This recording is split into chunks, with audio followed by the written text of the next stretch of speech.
Hello, my name's Suraj and I'm the founder of Soul Legal Services. So Soul Legal is a business I started during the pandemic, and the whole idea behind it was to bring my expertise and something I had a little bit of passion for and amalgamate the two. So I had a real passion for businesses and people that run businesses, business people and brands and how they kind of started and scaled. I was quite lucky to be exposed to a few successful business owners at a young age. So it was always just something that was intriguing and interesting to me. And I had the legal knowledge. I had the experience. I'd been in the industry 10 years at that point. And I was a little bit desperate. I didn't have a job. I didn't have a career. The pandemic was in full swing at this point. And so I just connected with a couple of local business owners, and they happened to just be some of the nicest people ever, and they coached me and mentored me to create this business, and it ended up being something that one of them was an accountant, a very, very well-known accountant in North Staffordshire, and he just explained how useful the things that I bring to the table would be for a lot of his client base and people that he knew, and it was something that was really fresh and really new at the time. It's quite, maybe I want to say it was innovative. It's a very fancy word. I did what I did, what I had to do, and I really enjoyed it. And that was really the start of it. And we started with real basic stuff, just providing terms and conditions. That was always my MVP, if you will, back in the day. It was just providing some basic stuff because everybody needed it. Nobody really had it. Well, some people did, and they weren't going to pay a lot of money for it, but it was an easy way in to the market to try and penetrate that market, and that was how we all started. I was just in a situation at the time, I admit that I had the contract with the corporate investment bank had finished, so that was over and done with. I was pretty much done with the way traditional law worked, and I did a lot of work in litigation. I did personal injury, I did credit hire.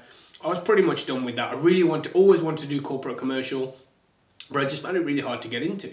It was never, and then it was, as time went on, initially it was you don't have the experience, then as time went on it was your experience is a totally different area. Why would you move? It's not relatable. You need to carry on with your skill set down that way.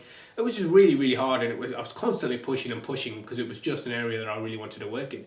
And I'd gained a lot of experience working with the bank and various other places, dipping in and out. I'd done some work in franchise company and a few other things. I'd done some in-house work, although a little bit here and a little bit there. So I knew that was what I wanted to do, and I loved it and I enjoyed it and it was great. But I just couldn't find that door in. So the pandemic hits. I've got no job, no career, no contract, and yeah, it's like, okay, I know what I want to do. I want to provide services to businesses. I like working with businesses. So then I connected with the local business owners, and it was just building. I'd never run a business before. I had no idea how to run a business. I was, as far as I knew, I didn't have the skill set. I was a lawyer. That was the box I had put myself in. And I slowly started pulling myself out of that box, and they started showing me the other skills that I'd gained, or how to just pick up one or two clients and how to move forward with it and how to go, right, what are you actually selling? What's the banner in Soul Legal? The name kind of just came out from nowhere as well. I made it up, if I'm going to be honest. There's no fancy reason as to how that even exists. So that was really how it really started. It was just, and then the idea was to help people and to provide them with small things, terms and conditions, non-disclosure agreements, any sort of contract stuff, because I just had such heavy experience into large-scale contracts with corporate investment banking. We were working with humongous contracts. And I still see some really big ones even today when I'm working with venture capital-backed businesses. I've seen shareholders agreements that are like 70 or 80 pages long, which is some real world records. And I've seen some people raise funds by having, I can't remember exactly what the record was, but I've had this one business that had a good 45 to 50 investors. And so we had a cap table that was huge in the shareholders agreement. So that was the first 6 months of Soul Legal and when and where we started. Yeah. The services have changed over time, inevitably, and they haven't changed too dramatically. I can still provide a full draft of terms and conditions. But I managed to work more and more. The pandemic happening ended up being a scenario where I then had to network outside of my local city, community, and even outside of Staffordshire and Cheshire. The whole idea was this is for North Staffordshire, South Cheshire businesses. initially. And the pandemic started, and a lot of those businesses took time to pick up on networking. So a lot of networking wasn't really happening in that area. A lot of it was happening in London, Liverpool, Manchester, and areas like that. The bigger cities, they were picking up Zoom a lot quicker than some of the smaller cities.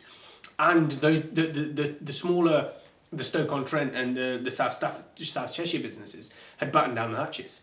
They weren't going to be in a position where they're then going, oh, actually, I'll have a lawyer to draft the terms and conditions after 4 years of no lawyer and in a situation where there's a pandemic. They were like, no, there's no money going out. We're just going to do the bare basics.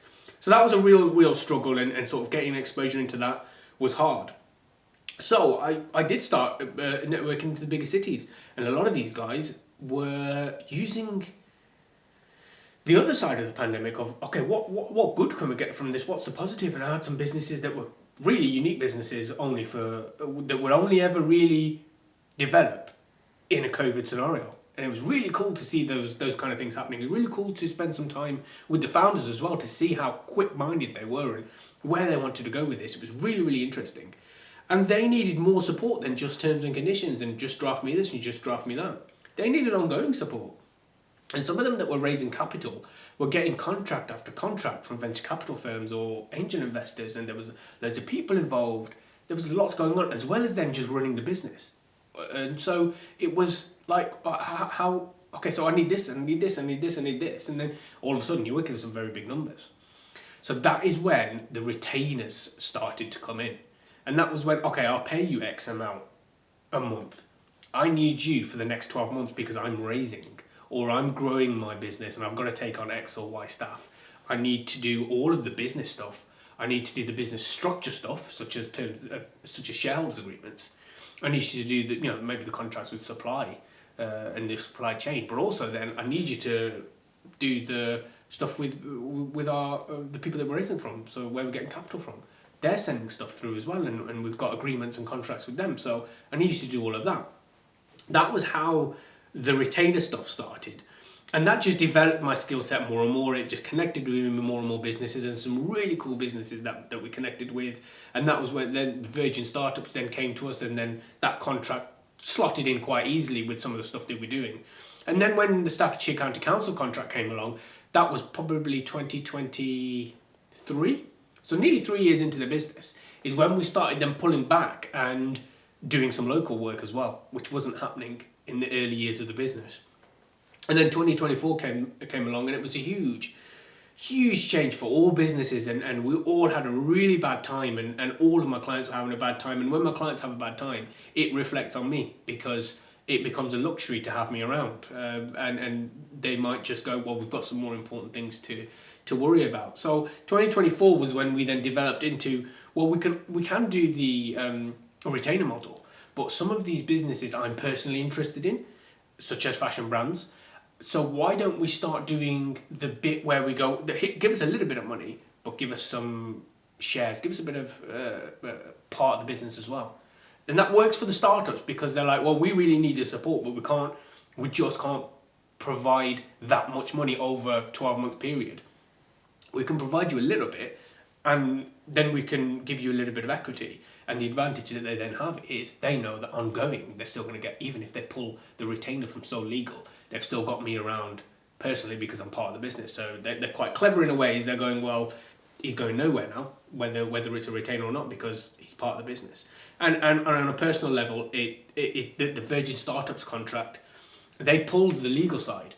So they were no longer providing legal support to their startup businesses in the same way. So they got a larger firm to provide the service. So our contract had actually finished. So Sole Legal was no longer under contract with Virgin Startups. And that lasted all of about a week. And they came back to me and they said, well, from some of the workshops that you've done, some of the conversations that we've been involved in with you, and the mentoring that you've done with some of these businesses, we've seen that you provide a hell of a lot more than just being a lawyer. We actually need you to scale these businesses for us. We need you to pick it all apart and structure these things again to a point where some of the early stage ones that are coming in with no revenue, we need you to get them to revenue. And the ones that are post revenue, we need you to get them to wherever it is, a turnover of $250,000, $500,000, $1 million. Can you do that? As well as providing them with, obviously providing them with legal support as well. And that was where the initial idea of scale-up architect and money and equity as a model first started. And that was just probably early stages of 2024.